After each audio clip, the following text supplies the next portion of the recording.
নমস্কার বন্ধুরা এবং ছোট ছোট ভাই বোনেরা, আজকে তোমাদের জন্য নিয়ে এসেছি আরেকটি ওয়াটার কালারের একটি ছবি। তো সবাই মোটামুটি বুঝতে পেরে গেছো কার ছবি। তো অরিজিৎ স্যারের একটি ছবি তোমাদের আজকে দেখাবো।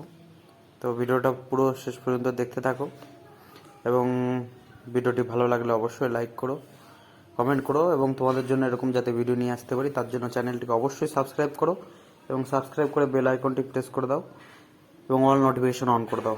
তো যখনই আমি ভিডিও করি যাতে তোমাদের মিস না হয়, তো ভিডিওটা পুরো দেখতে থাকো।